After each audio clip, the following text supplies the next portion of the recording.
Então, eu passo a palavra para a moderadora do bloco 2, Jaque.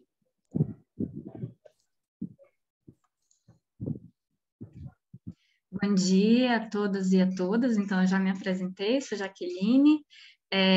Vou facilitar, ajudar aqui na condução do segundo bloco, que tem como tema autoafirmação, protocolos bioculturais de manejo da água, solo e biodiversidade nos territórios.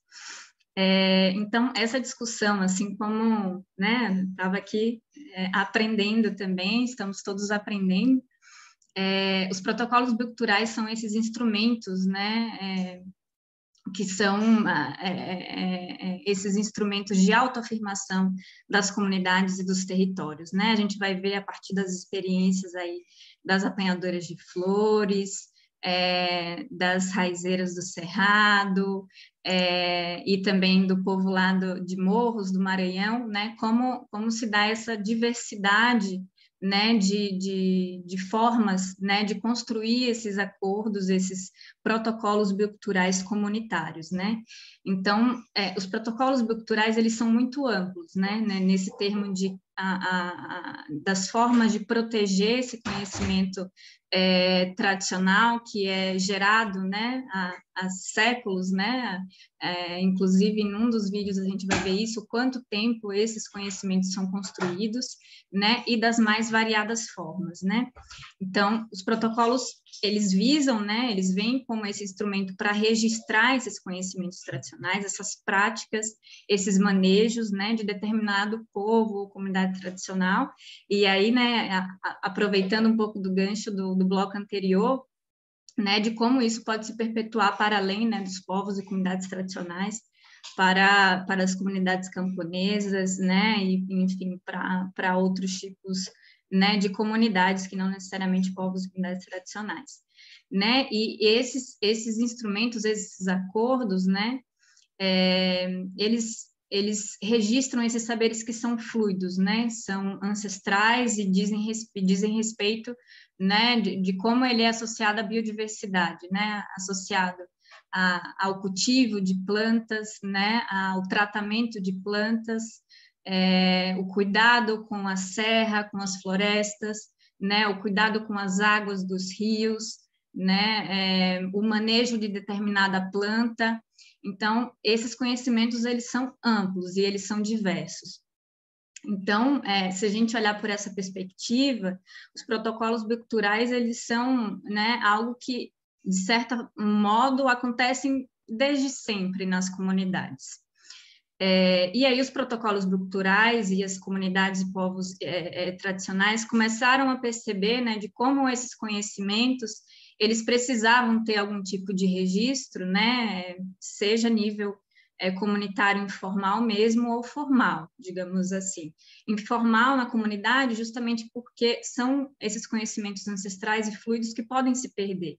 Então, muitas comunidades relatam, né, de que os processos de construção dos protocolos bioculturais, para além de ser esse processo de formação, de resgate interno, de conseguir registrar esses conhecimentos que podem se perder no tempo, principalmente para as futuras gerações, né? Já que a gente tem esse problema sério dessas gerações, né? Não necessariamente tem muito arraigado, né, essa construção desses conhecimentos. Então, esse processo de construção dos protocolos bioculturais serve também para isso, para incluir essas novas gerações e fazer com que esses conhecimentos não se percam, mas também de uma certa forma formal, e daí a gente vai ter a construção seguinte, né, em incidência dos povos e comunidades tradicionais, por exemplo, né, na Convenção da Diversidade Biológica, que foi lá em 1992, né, aqui no Rio de Janeiro, que foi importante para afirmar formalmente o que são esses protocolos bioculturais, digamos assim, a raiz, a base, né, que são, né, esses protocolos que devem ser esses acordos, né, essas firmações de algo que já é construído pela comunidade, mas que empresas, pesquisadores, né, qualquer agente externo que venha acessar esses conhecimentos tradicionais possam respeitar, né, esses acordos comunitários, né, como os protocolos de consulta, né, respeitar o acesso a esse conhecimento, né, a forma como se dá o acesso a esse conhecimento. E aí tem uma outra questão que é, se determinadas empresas acessar esses conhecimentos e produzir qualquer material ou algo decorrente do acesso a esse conhecimento e tiver algum tipo de comercialização, né, a repartição desses benefícios oriundos desse acesso também ser dividido com a comunidade, né, se assim a comunidade desejar. Então, a partir desse marco regulatório, né, que é a Convenção da Diversidade Biológica, a gente tem essa questão formal, né, dos protocolos bioculturais, depois vem o acordo acessório da Convenção da Diversidade Biológica, que vai regulamentar mais ou menos essa questão do acesso, que é o Protocolo de Nagoya, e aqui no Brasil, né, a gente tem, né, tanto a Convenção da Diversidade Biológica como o Protocolo de Nagoya já são internalizados dentro do ordenamento brasileiro, mas tem uma lei específica, né, a Lei Federal 13.123, que é a Lei da Biodiversidade, né, que coloca expressamente, né, esses acordos comunitários que versam sobre isso, e depois o decreto que vai regulamentar. Isso justamente por conta, né, da questão da biopirataria, que é algo, né, recorrente, que se avança principalmente aqui nos países latinos, na Ásia, na África, como essa velha forma de extrair, de roubar os conhecimentos tradicionais para geração de mercadoria.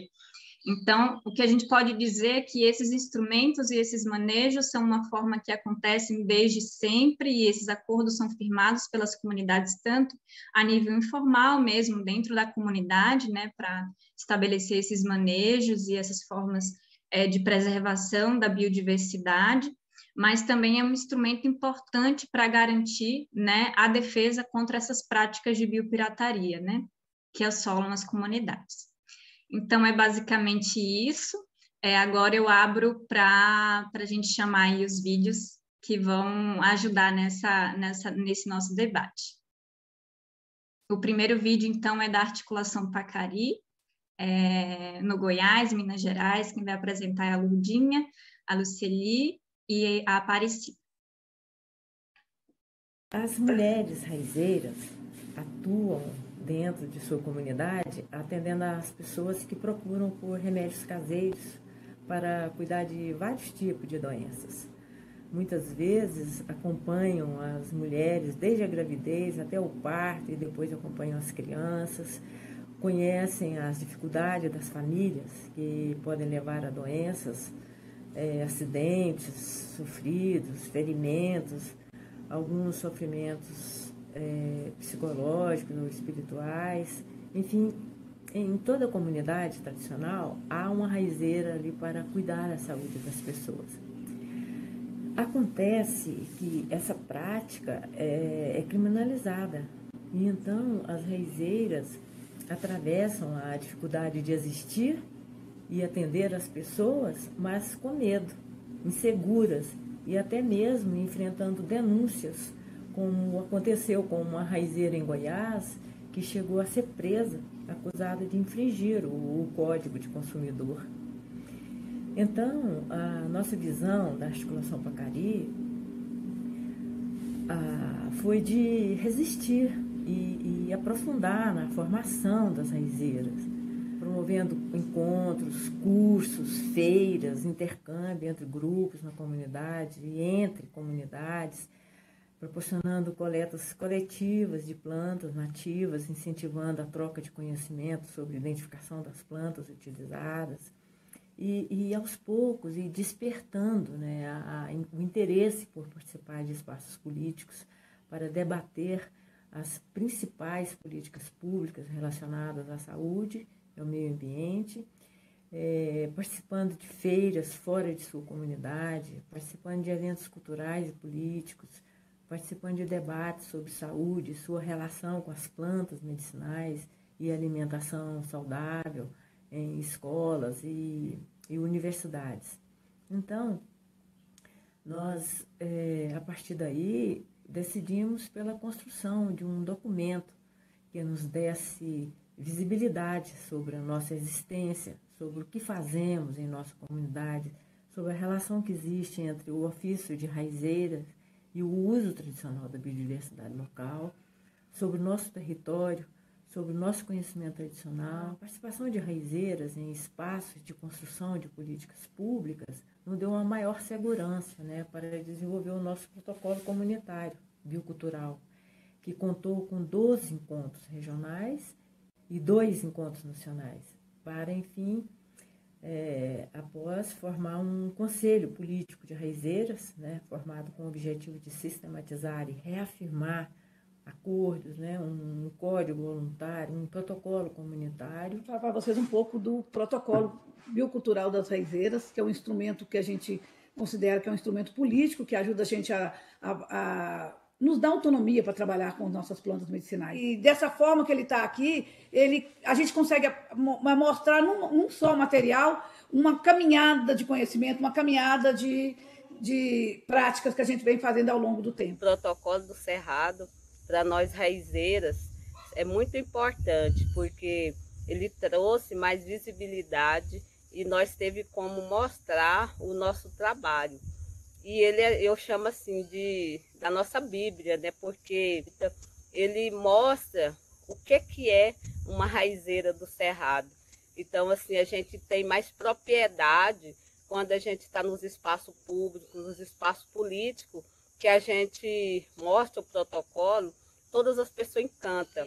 E a gente mostra como que é ser uma raizeira organizada. O próprio processo de construção do protocolo e o protocolo comunitário propriamente dito nos deu muito mais segurança para continuarmos a nossa luta e para que o nosso ofício seja um bem cultural, uma ação de proteção e preservação da biodiversidade, um conhecimento tradicional identificado, uma prática milenar que resiste, que tem um papel fundamental no atendimento básico de saúde, tanto nas comunidades tradicionais no campo e na cidade, que sempre se soma à luta por comida saudável, à luta pelos direitos dos povos e comunidades tradicionais, à luta contra o machismo e todas as formas de opressão da mulher, e pela defesa do cerrado em pé e da agroecologia.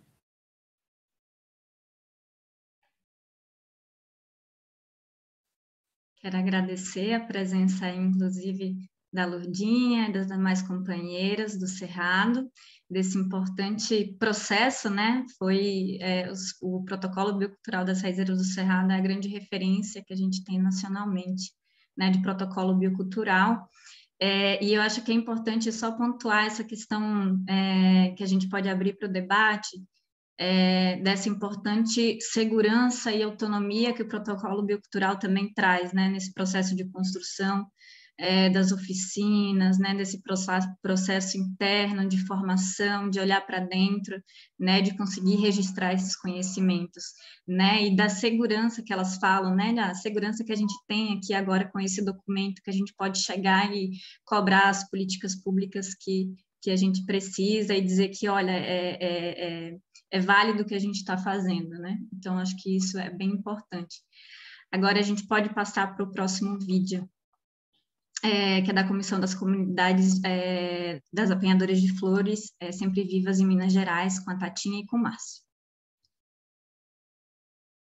Sou Tatinha, sou apanhadora de flores sempre vivas e representante da Codessex, a Comissão dos Apanhadores de Flores. Macacos é uma das comunidades apanhadoras de flores sempre vivas que está aqui localizada na porção meridional da Serra do Espinhaço, no município de Diamantina, Minas Gerais. Macacos, juntamente com a Codessex, tem conquistado aí ferramentas de luta para a proteção da serra, da vida, das águas e desse modo tradicional dos apanhadores de flores. Dentre essas ferramentas, podemos citar a Lei Municipal de reconhecimento e valorização do modo de vida tradicional das comunidades apanhadoras de flores, sempre vivas e também de macacos. Certificação de autodeclaração como comunidade tradicional de apanhadora de flores sempre vivas, pela Comissão Estadual para o Desenvolvimento Sustentável dos Povos e Comunidades Tradicionais de Minas. Registro como patrimônio material do Estado de Minas pelo IEFA, que está em processo de andamento. E também o reconhecimento como patrimônio agrícola mundial pela FAO-ONU, onde o modo de ser, fazer e viver dessas comunidades é importante para o mundo, inclusive macacos. E protocolo de consulta livre, prévia e informada, que está garantido na 8169, e esse protocolo vem para normatizar essa lei. E tem também o protocolo biocultural, que Macacos foi a primeira comunidade apanhadora de flores sempre vivas a construir o protocolo biocultural, entendendo essa como uma importante ferramenta de proteção do território e do modo de vida tradicional. O protocolo teve uma abordagem antropológica baseada no método etnográfico de pesquisa. Inicialmente, nós fizemos pesquisas preliminares sobre as informações que já tínhamos sobre a comunidade. Depois, uma revisão bibliográfica sobre protocolos bioculturais baseado no referencial internacional. Depois disso, fizemos oficinas, para a construção do entendimento sobre protocolo e de acordos com a comunidade para estabelecer o cronograma e todo o processo da pesquisa. Passamos por uma etapa muito importante, que foram as pesquisas etnográficas com as guardiãs e os guardiões da memória, pessoas que tinham informações privilegiadas sobre toda a história e sobre toda a ocupação do espaço territorial de Macacos. Realizamos também técnicas do diagnóstico participativo, a construção de mapas coletivos. A comunidade construiu um mapa riquíssimo com informações dos topônimos e também de todas as nascentes, córregos, ribeirões, serras, o nome dos campos, as flores, ou seja, todo o conhecimento construído pela ancestralidade das pessoas que estavam presentes. Entre os cuidados que precisamos de tomar, a gente destaca o ritmo da comunidade e as pautas e temas que a comunidade achava interessante. Eu destaco aqui a genealogia da comunidade, que era um interesse muito grande da comunidade de reconstituir, reconstruir a árvore genealógica, e a gente conseguiu, a partir da matriarca Ana Rosa, que era uma indígena, todo o processo de construção comunitária e de ocupação do território comunitário a partir dessa matriarca Ana Rosa. A construção do protocolo biocultural foi como um meio de garantir a continuidade do modo de vida tradicional pelas gerações futuras, porque são reafirmações dos acordos internos que a comunidade já tem, então eles estão reafirmando esses acordos, além de proteger contra a criminalização, a violência, o conflito com o Parque Nacional das Sempre Vivas, que sobrepõe o território tradicional de Macacos. Deixando claro que o parque chegou há menos de 20 anos aqui na região, e nesse processo de reafirmação dos acordos, percebeu-se a importância do papel da comunidade na manutenção das águas, das flores, da vida em geral. Pois Ana Rosa, que é uma indígena, ela é a matriarca da comunidade, que tem em seus descendentes há mais de 200 anos ocupando e manejando a serra. Então, assim, é um cuidado muito grande que já vem há mais de século. Eu sou a 7ª geração de Ana Rosa, Ana Carolina, minha filha é a 8ª geração, e isso é muito importante. Porque somos os guardiões dessa riqueza imensa. E os nossos ancestrais cuidam da serra há mais de 1.500 anos. Outro cuidado importante que tivemos que observar foram os cuidados sanitários devido à pandemia. O protocolo foi todo realizado nesse período difícil de pandemia. Entre os resultados, podemos destacar como mais importante o processo educativo, já que a comunidade participa ativamente do processo e todas as informações, toda essa história que é repassada, ela vai sendo apropriada pelos mais jovens, por todos que participam do processo de construção do protocolo. Outro resultado importante é que a comunidade fica com uma ferramenta inquestionável de defesa territorial, porque fica demonstrado que ela é a legítima dona do território e que sabe manejar e utilizar de forma sustentável as águas, os campos de flores, todos os agroambientes em que ela vive e ocupa tradicionalmente.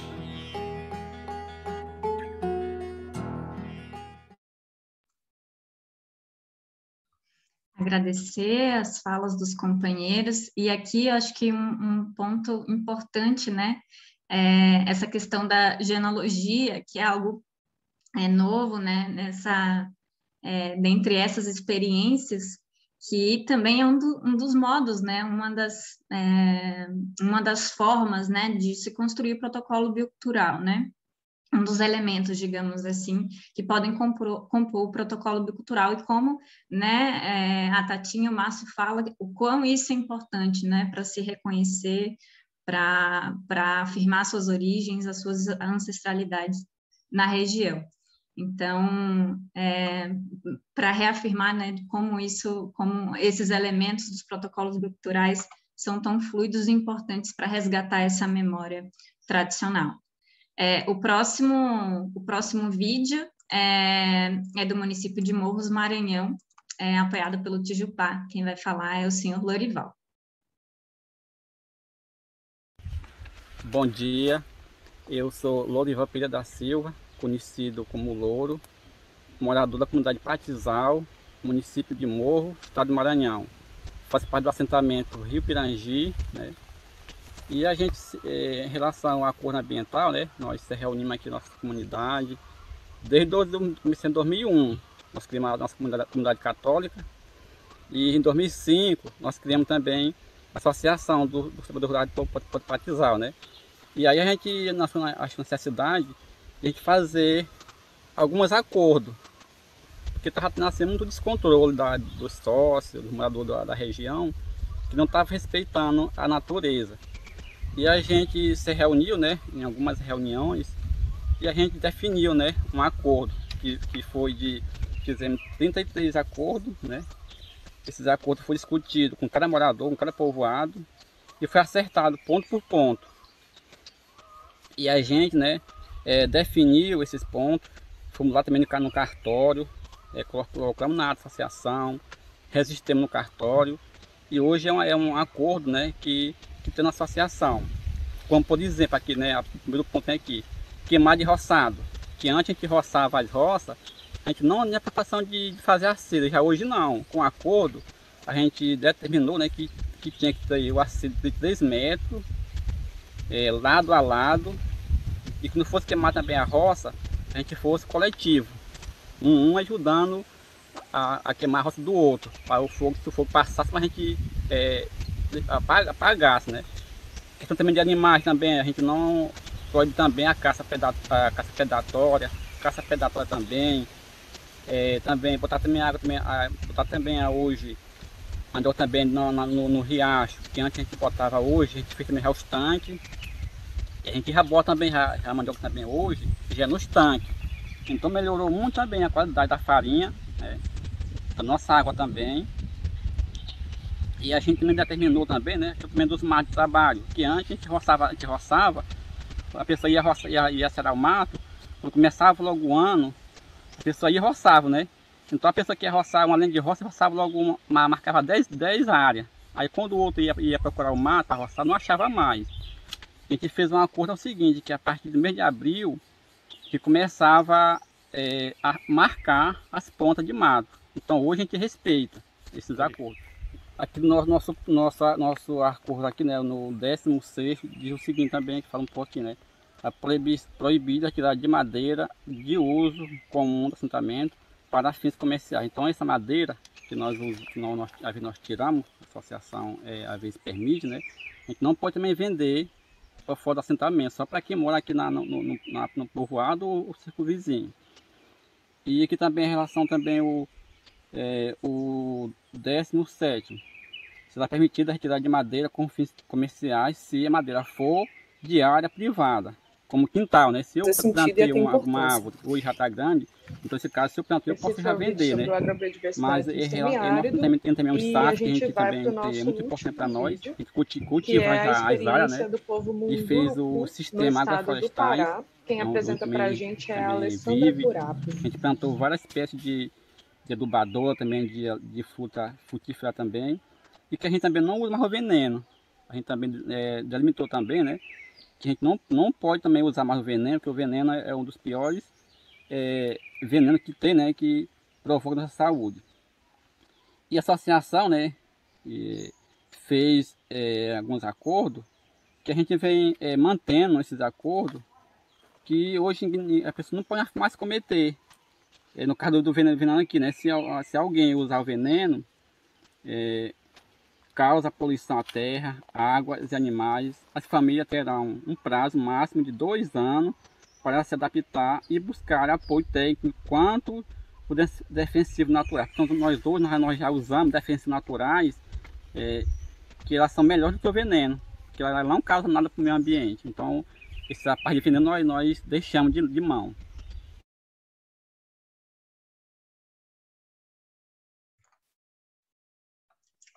Obrigada também ao seu Lourival, não sei se ele está presente, mas que interessante, né, essa experiência também, né, esses 33 acordos que eles colocam, que são práticas comunitárias, né, de como isso se resvala nesse documento que depois a gente chama de protocolo biocultural, né, sempre isso. Depois vem uma norma e diz, isso se chama isso, né, mas são esses acordos, né, que, enfim, como o seu Lourival coloca, de proteção da biodiversidade, né, local e esses mutirões, né, que ele menciona, então, muito interessante mesmo. Agora a gente vai partir para o bloco de perguntas, já tem algumas perguntas, eu vou lançar uma que a gente vai fazer, né, pelo GTBio. Como que vocês veem, quem está presente aí das 3 experiências, como vocês veem os protocolos biocultural para além desse instrumento, né, que é um instrumento de autoafirmação das suas práticas, como um meio de enfrentamento contra os agentes externos, né, como os empreendimentos, leis, né, muitos pesquisadores mal intencionados, empresas que querem acessar esses conhecimentos. Então, como é que vocês veem isso, como é que vocês utilizam isso, como é isso na prática? Queria que vocês relatassem um pouco isso. Aí eu acho que dá para abrir agora, e aí depois a gente vem com os blocos das perguntas que vêm pelo chat.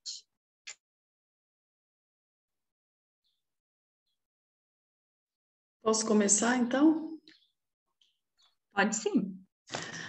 Bom dia a todos aqui presentes. Primeiro, gostaria de agradecer o convite para participar desse evento. Eu sou Tatinha, apanhadora de flores, sempre vivos, faço parte da Codessex. Entendendo os protocolos bioculturais, eu acho que são ferramentas aí muito importantes da proteção desse modo de vida, porque são regras costumeiras das comunidades e que muitas vezes só fica na memória.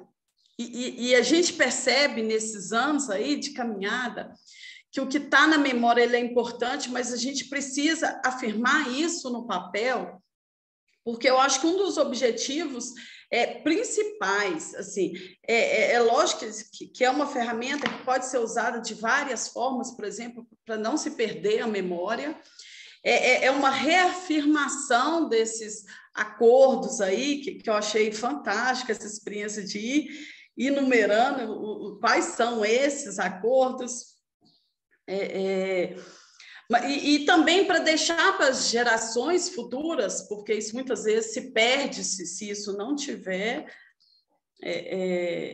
bem ali escrito mesmo, quais são esses acordos, quais são essas regras, quais são esses costumes, e também para não criminalização. Então, assim, que o que a gente mais sofre, e aí colocando dos apanhadores de flores, é a criminalização desse modo de vida tradicional.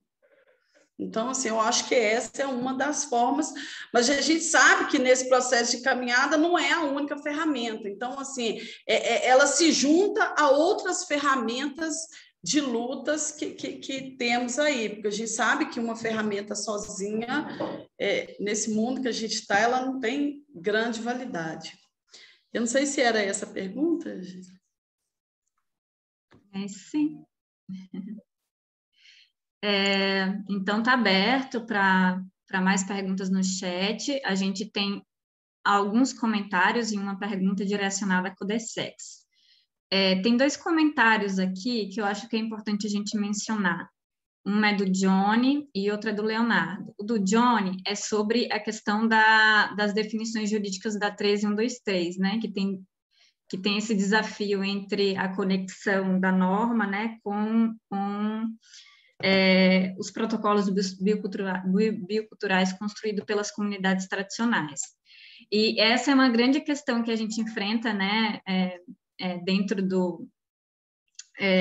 inclusive, de várias formações, encontros, né, de grande incidência das comunidades, dos povos e comunidades tradicionais, com relação ao que foi a Lei da Biodiversidade, né, que regulamenta, né, regulamenta, super entre aspas, os protocolos bioculturais, porque no início, né, essa norma, que inclusive foi conhecida pelos movimentos sociais e comunidades tradicionais como a Lei da Biopirataria, né, e a partir de grande incidência, né, dos povos e comunidades tradicionais, se conseguiu ter grandes avanços, né, e melhorias nessa lei, nesse sentido.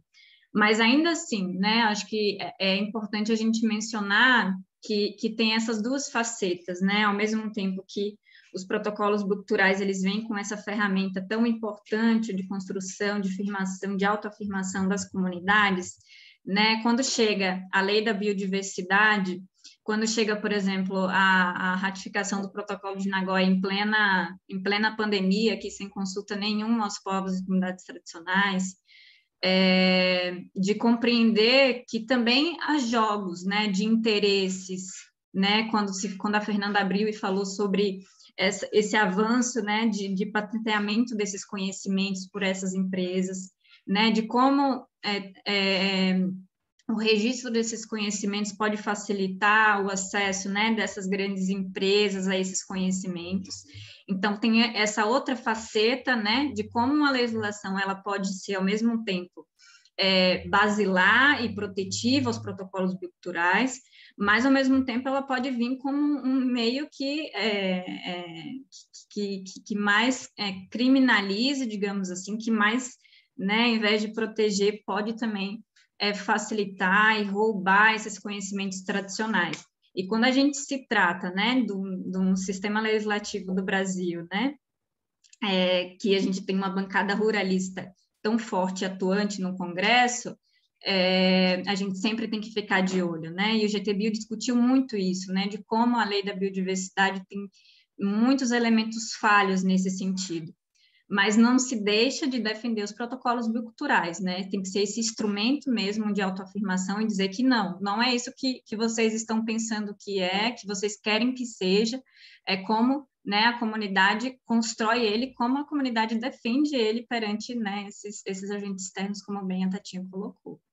A outra questão é do Leonardo, que ele fala das mobilizações das comunidades religiosas de matriz africana, religiosa ancestral do Vale da Paraupeba, e como isso é importante também para essa proteção.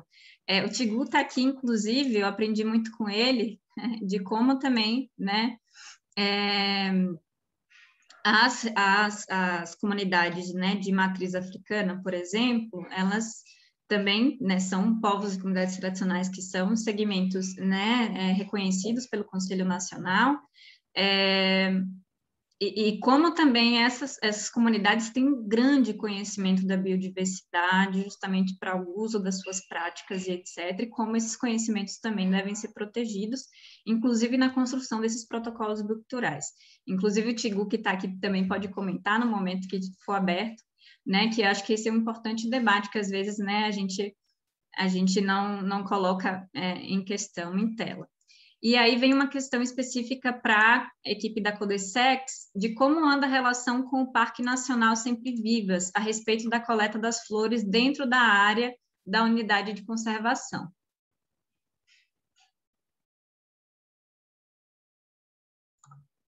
Tá Só um bem. detalhe, Paty, vamos fazer o bloco de 3 perguntas? Acho que poderíamos fazer o bloco de 3, né? Que tem mais perguntas aí, pode ser? Ah, pode ser. É que eu não tinha visto ainda. Obrigada. Só me ajudem aqui. Tem uma pergunta da Lívia para o seu Lorival e uma pergunta nossa para a Lourdinha. Pergunta para o seu Lorival. Imagino que houve divergência na definição das regras que compõem esses acordos. Como foi a conciliação dessas normas nesses casos em que houve divergência? Esse é para o Lorival.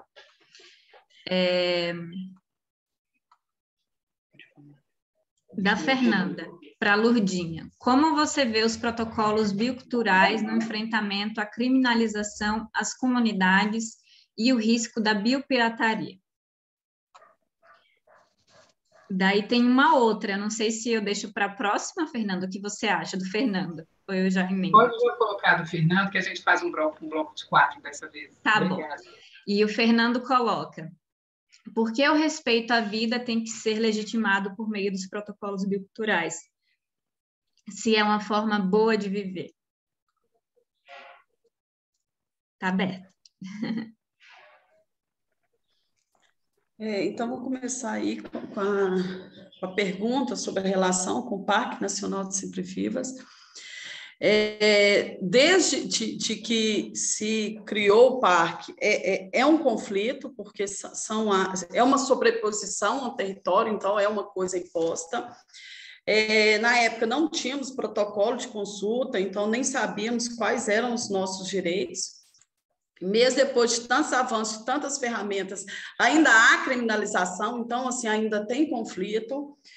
Principalmente quando ocorre com a equipe local. Então, assim, o grande problema que nós enfrentamos hoje com o ICMBio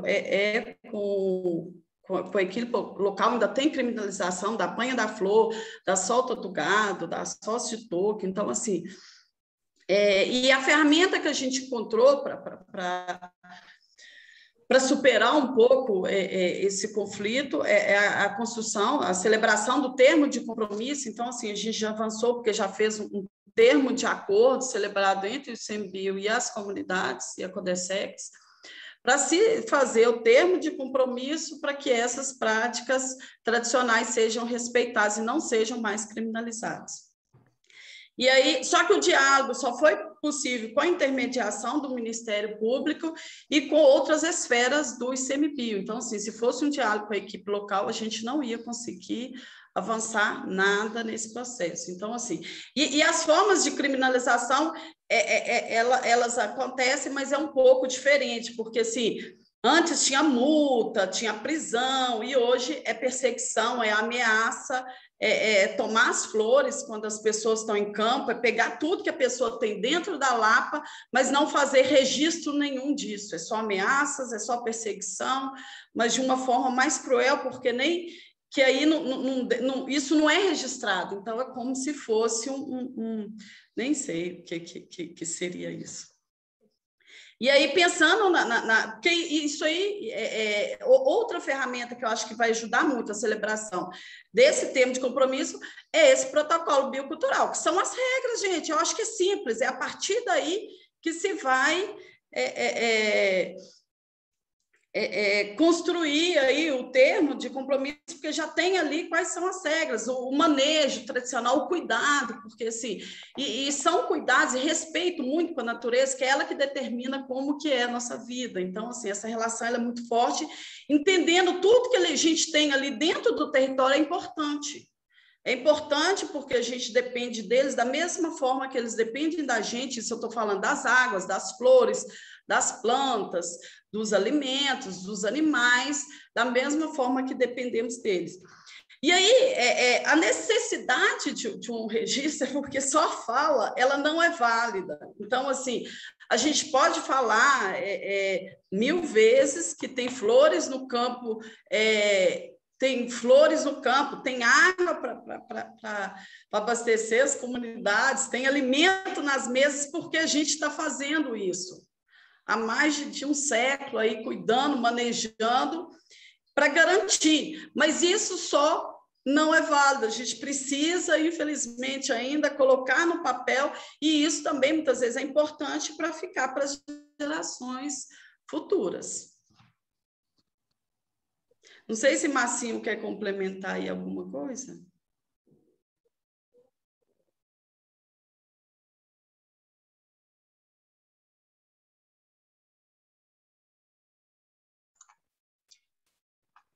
Se não, a gente passa para Lourdinha. Sim. Bom dia, então, a todas e todos. Um imenso prazer de estar participando desse seminário e agradeço o convite. Respondendo à pergunta da Fernanda, talvez a gente percebe que esse conhecimento tradicional sobre o uso de plantas da biodiversidade é um dos conhecimentos tradicionais assim que se encontra sob maior disputa, assim, principalmente pelas empresas, né, farmacêutica, de cosmético e até de alimento. Então é um conhecimento muito fino, né, muito importante, está em disputa e a proteção desse conhecimento ficou para nós mesmos, né? Nós é que não há nenhuma legislação que nos dê uma proteção efetiva de nossos conhecimentos. Então, esse registrar, né, os nossos modos de vida e os nossos conhecimentos e reafirmar essa conexão profunda que nós temos com a biodiversidade é uma forma de proteção, né? E quanto ao risco, né, é uma autonomia, né, que nós temos sobre a gestão desse conhecimento. Uma vez expresso na forma de um protocolo, na forma de acordos comunitários, discutido e reafirmado por todos que participaram da elaboração do protocolo, então o conhecimento começa a ter a sua identidade de origem, né? E não só o conhecimento, como os próprios detentores desse conhecimento. Então, é uma forma de falar de onde vem esse conhecimento, da identificação desse conhecimento, que esse conhecimento registrado nos leva a ter direito, né, sobre eventuais ataques de biopirataria, porque aí nós temos como provar, né, a origem daquele conhecimento. Eu vejo o protocolo como uma ferramenta eficaz nesse sentido. Nós, raizeiras, temos, muitas das vezes, somos procuradas, né, por empresas, por agentes assim da indústria farmacêutica, principalmente, e às vezes, muitas vezes também até de turistas, né, supostos turistas que chegam nas comunidades e começam a perguntar sobre que plantas que as raizeiras usam, onde que elas ocorrem, perguntas assim que agora, depois do protocolo, a gente estamos bem alertas para identificar já que esse conhecimento pode levar a interesses econômicos, né? Efetivar interesses econômicos, fazer produtos e sem repartir benefícios. Então, os protocolos comunitários bioculturais podem servir principalmente como defesa, proteção do conhecimento, como identidade de origem do conhecimento e também para proteger os territórios, porque enquanto as raizeiras procuram, manejam e colhem as plantas por elas utilizadas, elas estão demarcando ali o seu território. Então, o protocolo também prevê isso. Muito obrigada por sua pergunta, Fernanda. Tem a pergunta da Lilian para o seu Lorival. Ele está presente? Ou alguém da comunidade, representante? Oi. Oi, tá aí, né, seu Lorival? Você quer que eu repita a pergunta? Eu quero. Imagino que houve divergências na definição das regras que compõem esses acordos. Como foi a conciliação dessas normas nesses casos em que houve divergência? Olha, em relação... Quero dar bom dia para todos, né, e a todas, que é um prazer, né, de estar aqui participando desse evento. Você está me ouvindo? Alô? Estamos sim, pode falar. Aí eu quero falar assim, né, em relação a esses acordos, teve muita divergência, né? Só que a gente usou, né, o bom senso, né? Usou, né, ouviu cada um, né? E no final a gente tirou a decisão. Aí quando tinha assim uma coisa assim mais assim mesmo problemática, a gente usou também os artigos, né, as leis, né? Convidei uma pessoa da entidade que assessorava aqui a nossa área, que era Tijupá. Eles tinham vários técnicos. A gente convidou né, um que entendia esses acordos, para nos ajudar. Então, foi através dele, né, junto com a gente, que a gente fez esse acordo. Então, a gente ouvia cada um participante. A gente ouviu cada um companheiro, companheira, para fazer esses acordos. Porque sempre esses acordos tem alguém que não concorda. Sempre vai ter. Mas a gente usou o bom senso, usou o que é correto. A gente trouxe também alguns artigos onde falava de cada acordo, de cada item, né? E a gente colocou para a Assembleia, para a maioria, né? Ouviu cada um, e no final a gente fez a votação. Então, se a maioria, né, aprovou, então ali virou um acordo. Que às vezes eu sou a favor de uma coisa, às vezes eu não estou certo, né? Mas porque eu faço aqui dali, eu concordo. Não é assim. Se a coisa não está certa, então eu tenho que ter minha opinião, tenho que respeitar a minha e a do outro. Então as coisas têm que ser o certo. Então uma da associação que nós participamos desses eventos, então ela decidiu, né, para o lado que era correto. Então a maioria definiu cada apoio, cada item, cada acordo. E a Assembleia definiu item por item. Então, não foi só um que fez o acordo, foi todos. Aí teve uma boa parte também que foram contra, mas o que prevaleu foi a maioria. E eu quero reforçar mais também, porque esses acordos são muito importantes, porque depois desses acordos que nós fizemos aqui na nossa comunidade, muitas coisas melhorou mais. Nós passamos a participar mais dos eventos da associação, das feiras municipais, do PENAI também, né? E a gente melhorou muito a nossa condição, nossa estrutura, de preservar mais as águas das nascentes. Fizemos também os tanques, né? Que hoje, nossa farinha aqui hoje também valorizou mais, mas foi devido a esses acordos que nós fizemos. Esses acordos, ele tem uma função muito importante para o homem do campo, que nós trabalhamos com a agricultura, né? Eu sou também assentado, esses acordos são muito importantes para que a gente possa se organizar em comunidade. Obrigado se eu tenho respondido aí a resposta da companheira aí. Obrigada, seu Lorival. Respondeu sim. Obrigada também a Lourdinha, a Tatinha, que contribuíram na resposta dessas perguntas desses blocos.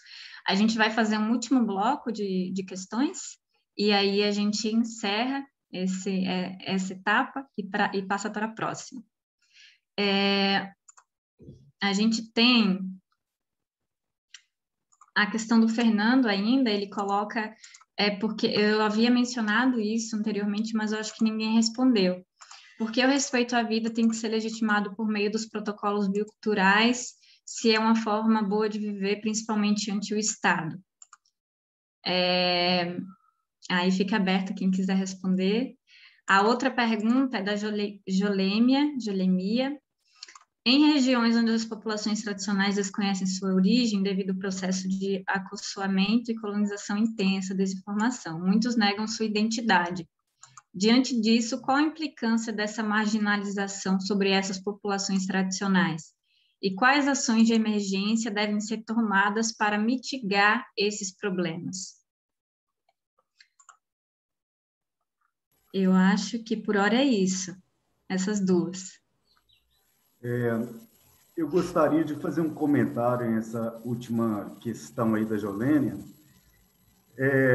Ela fala dessa questão da perca do território, né? Quando o território ele é a base da identidade, né? Ele é a garantia do conhecimento tradicional. Quando as comunidades começam a perder seu território tradicional, elas começam a perder também essa relação direta com o bioma, né? Com a biodiversidade, e esse conhecimento que é construído, né? De geração a geração, ele tende a se perder. Então, o que a gente observa é que a luta pelo território ela é fundamental na defesa também da identidade e do conhecimento, né, dos povos tradicionais. E eu acho que, de certa maneira, esbarra também na questão da importância de registrar isso, né, da importância, que é a primeira pergunta, né, a sistematização, o registro, né, através do protocolo biocultural, ela ajuda na defesa desse conhecimento, porque é um registro, né, que a comunidade tem, um documento que a comunidade tem, de como ela conhece, né, o seu território, os seus cantinhos, né? Eu vou dar o exemplo aqui da Serra do Espinhaço. A comunidade tem conhecimento muito grande das lapas, dos campos de flores, das plantas todas, né, ornamentais ou não ornamentais, das nascentes, dos córregos, ou seja, de toda a riqueza que está em torno da comunidade, da identidade que é construída em cima desse território, desse bioma e dessa riqueza que é ancestralmente conhecida e que é passada de geração por geração.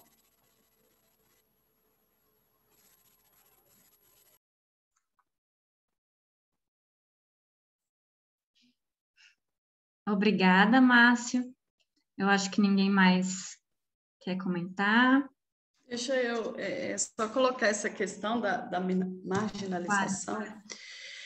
Eu acho que a grande solução para esse problema é a formação. E assim, eu acho que quando você começa a entender quais são os seus direitos, é muito mais fácil você se auto-identificar enquanto tradicional. Porque realmente esse não é um processo tão simples, isso é dolorido. Então, assim, eu chegar aqui hoje e falar que eu sou apanhadora de flor, não é fácil. Eu passei por um processo de aceitação, porque eu cresci aprendendo que isso é fake, você ser da roça, você é atrasada, pé vermelho, pé rachado. Então, assim, você sofre uma criminalização por você ser quem é. E aí, quando você começa a entender, porque essa autodeclaração, ela só vem não pela beleza da coisa, mas pelo direito que isso garante. Então, assim, quando começamos a conhecer quais são os nossos direitos, é muito mais fácil. Aí a gente começa a passar por processo de formação. Então, assim, por exemplo, fazer esse processo do protocolo biocultural ou protocolo de consulta, que é um processo na comunidade, ela dizendo quais são as regras, quais os acordos, quais são os antepassados, qual que é a história. Então, assim, isso fortalece muito. E isso, assim, e é a coisa mais linda, é você saber de onde você veio. Então, assim, você saber a sua história, você saber contar ela, e aí você passa a ter orgulho, porque você entende qual que é o seu papel aí nessa sociedade. Então, assim, hoje eu acho a coisa mais linda e mais rica a gente ser capaz de garantir água. Não só para a gente, não só para os nossos filhos, mas para a população em geral. É o nosso manejo, a gente está em cima de uma caixa d'água. É esse nosso manejo que garante que tenha água para outras pessoas. Garantir um alimento saudável. Então, assim, isso é garantir soberania alimentar. Isso é muito rico, isso é muito lindo. A gente ter o conhecimento de saber para que serve cada planta, saber onde estão, a gente conseguir sobreviver dentro das lapas. Então, assim, é uma riqueza muito grande. E a partir do momento que você começa a ter esse processo de entendimento, de informação e saber quais são os direitos, o processo ele é muito mais fácil. E aí você colocar isso num papel, porque tem muito essa necessidade de se colocar no papel, até para quando você for enfrentar outras lutas. Por exemplo, na criminalização da flor, eles alegam, assim, e até hoje a gente ainda ouve isso, até hoje, que nós é que acabamos com a água, nós é que acabamos com as flores, nós é que acabamos com tudo. Então, aí, no protocolo, que é uma ferramenta que está ali no papel, a gente apresenta e mostra. Não, aqui está nosso conhecimento, e há quantos anos nós estamos manejando isso, e todos os nossos conhecimentos aí e os cuidados que temos com a água. Então, assim, só para resumir, eu acho que o principal caminho aí é a formação, é a educação aí para entender os direitos. Jaqueline, eu não sei se tem algum minutinho, só para eu, aqui essa de Vânia, Maranhão, da Tijupá, só para complementar um pouco a fala do companheiro Lorival, se possível. Claro, claro. Então, gente, bom dia a todas, todos e todos. Deixa eu abrir aqui a câmera.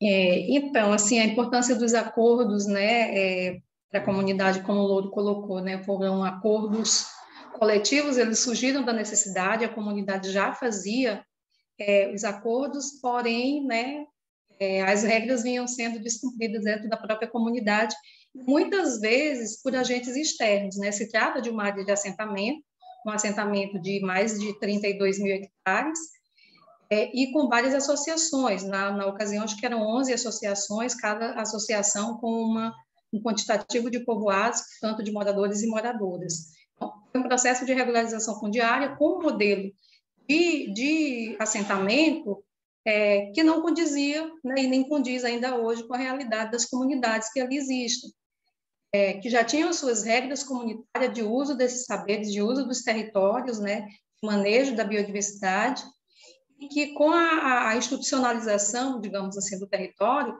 a formação do assentamento, algumas regras, né, oficiais acabam chegando à comunidade, e isso não diverge, né, do entendimento de uso desses espaços pelas comunidades, e a partir dali também já vinha se dando, então, a inclusão, inclusive, de novas pessoas no cadastro, pessoas de fora que não respeitam os limites do assentamento, né, são áreas vizinhas ao perímetro do assentamento, e a própria concepção das famílias, né, de uso desse espaço, não tem fronteira, né, desse deslocamento, por exemplo, da pessoa que cata, das mulheres que catam mangaba. Então, havia deslocamento de uma comunidade para outra. Então, às vezes, de acordo, ficando limitado, circunscrito a só uma comunidade, eles também não têm muita funcionalidade. Então, a importância da construção para esse entendimento interno da própria comunidade, mas também para que ele seja conhecido pelas demais comunidades daquele próprio território, que no caso ali é o assentamento, né? E esses acordos trouxeram grandes benefícios assim, para as comunidades, né? Desde as próprias construções de espaços para beneficiamento. Um dos mais importantes foi o acordo de não mais utilizar os rios como espaço, como área de alimentação da mandioca, porque estava prejudicando a qualidade da água, né? E a própria sedimentação do material ali, dos resíduos, ficava depositado no curso d'água. Então, a construção investimento em infraestrutura, casas de farinha, melhoramento de casas de farinha, construção de tanques, levou a essa melhoria na qualidade da água. E também, aí, respondendo um pouco a questão da Lívia, para isso foi dado um prazo, Lívia. Assim, as divergências, elas existem ainda hoje, a comunidade reúne-se, né, para revisitar esses acordos e ver se eles estão valendo, se teve alguma divergência, né? Então, revisita esses acordos anualmente. E aí, Então, assim, foram dados prazos para determinadas adaptações, construção dos tanques, por exemplo, foi construído um prazo, as próprias práticas do acero, esse mutirão para fazer as práticas das queimadas dos roçados, a definição dos tamanhos da área de roçado, né, para que um não ocupe uma área maior do que o outro. Isso vai sendo internalizado pela comunidade à medida que o tempo vai passando, né? Na verdade, a gente colocou, enquanto assessoria técnica, a gente colocou no papel o que a comunidade vinha discutindo como problema e enfrentamento a esses problemas, resoluções, né? Então, hoje eles têm vários resultados e avanços, inclusive são reconhecidos tanto dentro do assentamento como no âmbito do município e fora do município, na região mesmo, no território do Baixo Munim, como uma referência agroecológica. Então, a discussão desses acordos, elas têm trazido resultados significativos para a comunidade e têm servido de espelho para outras comunidades ali do assentamento também. Um pouco disso. Obrigada. Obrigada, Sidivânia, pelas suas contribuições. Eu queria agradecer a todos que participaram desse bloco, todos os comentários aqui do chat. Não tem como a gente relatar todos, mas todos contribuíram com o debate. E eu já passo de prontidão para o Gabriel, que vai conduzir o próximo bloco. Jaque, só um comentário, por favor, se a Lourdinha, né, na última rodada aí, faltou ela se manifestar, se ela quer complementar alguma coisa, né, para a gente seguir para o próximo bloco. Obrigada. Ah, tá bom.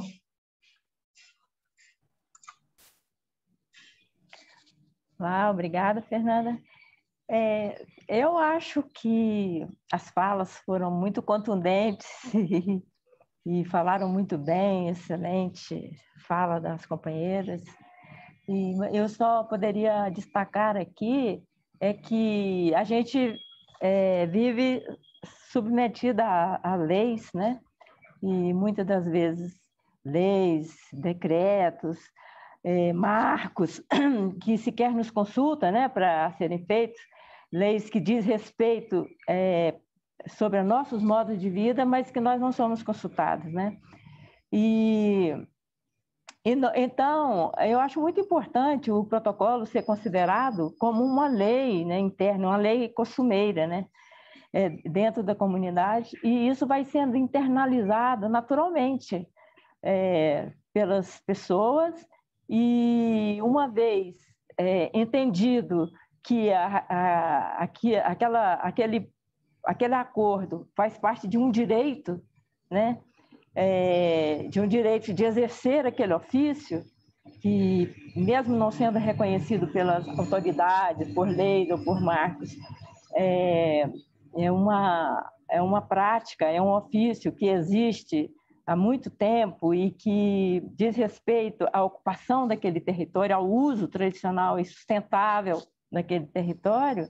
Então, a gente percebe que naturalmente esse acordo começa a ser implementado e respeitado por nós. Quando a gente começa a perceber que as nossas leis costumeiras são plenamente respeitadas e compreendidas, porque foram participativos, né, os processos, então a gente já começa a ter mais força, a ganhar mais força para rebater, né, eventuais acessos de expropriação ou de desrespeito a nossos modos e meios de vida, porque manejar um território, além de ser o modo, é um meio de vida, e isso muitas das vezes é desrespeitado por lei, né, por lei que desconhece. Os gestores públicos desconhecem a lei, desconhecem sequer o que é uma biodiversidade, e seus povos que vivem ali, suas comunidades que vivem ali, e que são detentores de conhecimento que transformam em ação de conservação e preservação. Então, façamos nossas leis costumeiras através de nossos protocolos bioculturais, protocolos de consulta, que são importantíssimos instrumentos para nos defendermos de expropriação, de expropriação de direitos. É isso que eu gostaria de complementar. Obrigada, Lourdes. Obrigada, Lourdinha. Que legal essa frase, né? Para além de ser um modo, é um meio de vida. Então, fechando aqui esse bloco, eu passo para o Gabriel,